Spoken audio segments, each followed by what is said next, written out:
Look, I'll go through the questions I have, and I'll let you come back and respond then. So, look, I accept we're in a very difficult situation at the moment. 1,000 cases a day, numerous contacts as a result of that. But let's take a step back here, Chair, to last month, before this recent surge. Now, we had, in great fanfare, this report was published on the 14th of May, COVID-19 tracing and testing, and it was a roadmap in terms of dealing with the challenges that we'd face. One of the risks that was highlighted in this was rapid scale-up in volumes of activity, and that was always a risk in relation to COVID-19. And the mitigation was stress testing current operations to provide resilience. And that was the 14th of May, long before the summer, long before a surge. Now, we heard in evidence this morning in the documentation that's provided to us that the warning bell started ringing on the August bank holiday weekend. On the 23rd of September, I raised this specific issue of contact tracing with the Minister for Defence on the floor of the House, and he stated that the Defence Forces were waiting for the phone call from the HSE. That was 7 weeks after the warning bell started to ring.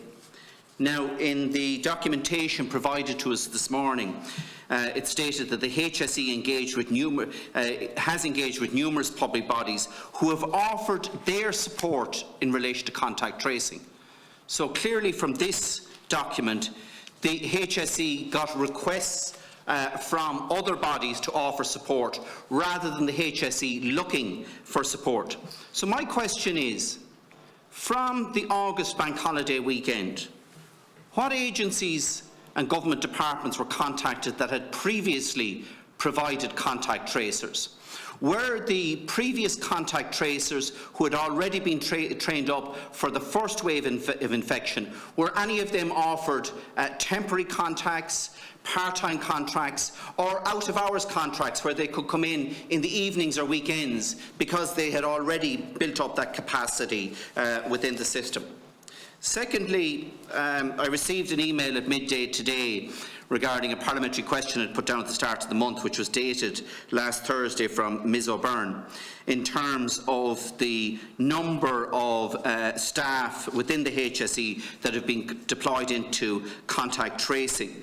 Now, the figures that were provided this morning to me is that there's 430 health and social care professionals employed as contact tracers and testers last month. Now, can someone explain to me why we had occupational therapists, physiotherapists and OTs involved in contact testing and tracing last month when there wasn't a surge there, and why had we not made efforts to provide alternative staff into those positions before this surge? Because if that was done, we could have then called those staff back in now to deal with the surge that we have at present. And it seems to me that all of the HSE staff that are currently involved in contact tracing are all qualified medical professionals, which begs the question, are there any administrative staff involved in contact tracing? Can I also ask Ms O'Byrne, she stated in her evidence this morning in relation to HSE staff that they will reduce as we bring other staff on stream. Now, I have been told by the Chief Executive of the HSE and in parliamentary replies that that will only happen after the full 800 staff are recruited. And based on the evidence here this morning, it will be within the week before Christmas before all of those staff are recruited, which means that none of the HSE staff will return to their old posts until the new year. And in fact, I think, Ms O'Byrne, in your own evidence, you went on to say that a decision will be made once the 800 staff are recruited, whether you should go up to 1,000 or not. So can you clarify, will those staff be redeployed back in advance of Christmas week, or will we have to wait until the 800 staff are employed as per parliamentary replies that I have received? Thank you. So thank you, Deputy. Would you like me to respond? Please do. So just to talk about the first question around the the support we received from wider public bodies. So since August, where we began to bring the numbers of our staffing back up, the UCD was the first a university that we engaged with to support. The Revenue Commissioners also provided us support, and the Defence Forces through the Army bands. So we did receive support from our colleagues around the public service. Those who had been previously involved, broader numbers within the universities, and also employees who were actually working in frontline did not return to specifically speaking to contact tracing. So in contact tracing today, the members of the HSE who are involved, there is a small number of allied health professionals, around 25. There are environmental health officers who are also frontline with environmental health, and there are HR staff who are involved in supporting us within contact tracing.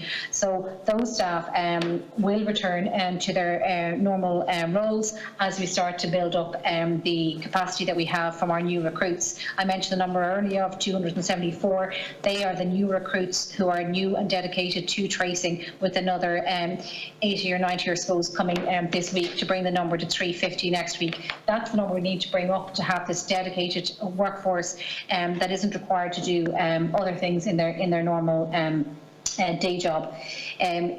There is also staff involved in a separate part of the process, which is the swabbing side, and that part of the pathway does have 800 staff or so coming from different professions around the HSE.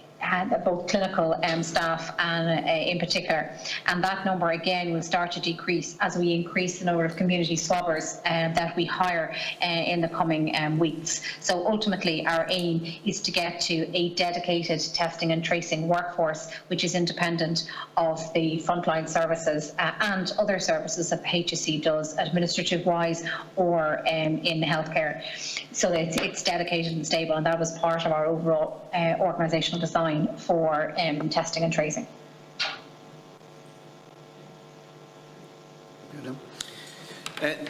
No, I'm not happy because clearly the reply that I've got today contradicts that. We're saying that there's 866 staff that were employed in September in this role. We're now saying there's 24 today.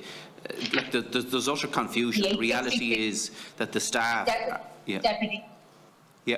Just to let me explain, the 866 are in swabbing. They're not in contact tracing. This is a separate part of the process, but it is correct. There are 866 healthcare staff from the community health organisations deployed solely to swabbing. The contact tracing side is a different number. Yeah, but the parliamentary question to the Dáil was specifically in relation to contact tracing. So you're now saying that you misled the Dáil in relation to the parliamentary reply that you furnished to me, rather than misleading me here this morning. And this is part of the difficulty we've had, Chair, is that we're getting, information out of two sides of the HSE mouth in relation to what's going on here. I've previously had this conversation privately with Dr. Kelleher that we cannot get clarity regarding the numbers that are actually involved here. So the reality is now that you're saying that at this point in time there's just short of 900 staff, 200 or 430 of those allied health professionals, occupational therapists, physiotherapists and speech therapists carrying out swabbing today, while we have nurses who have applied through Ireland On Call that are capable and qualified to do this. They haven't been taken on to do the swabbing role. Instead of that, we have the speech therapists, occupational therapists and physiotherapists carrying out this role. I think that's completely unacceptable. Okay. Can we have a quick response, and I'll move on to the next member? Do you want to respond? In response to that, the recruitment for swabbers, that campaign began in September. 3,500 applicants came through in that, and the first 200 of those are in place, and we continue to recruit them at a rate of around 90 to 100 per week. They need training. They're non-clinical.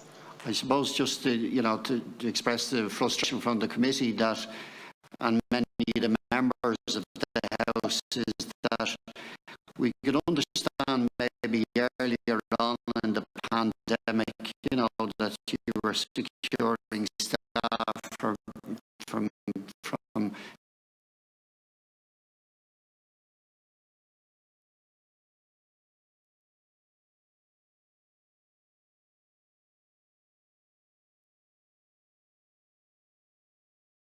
there's key areas like, again, you know, I think this was mentioned last week, the CHO7 area, which yourself and Bernard covers that area. The school age team has almost collapsed there in relation to children with special needs.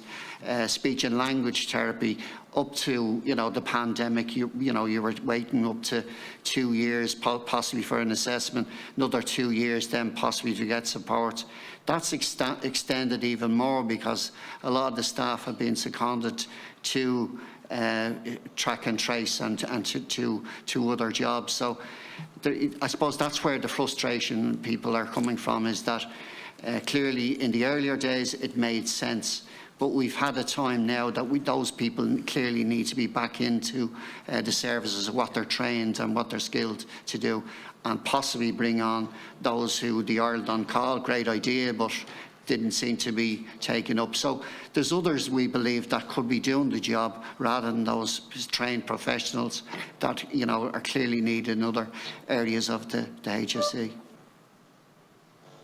Absolutely, and we agree with you. And that's the process that we're going through at the moment in interviewing people who have applied for the roles and moving to appoint them into the roles as quickly as we can.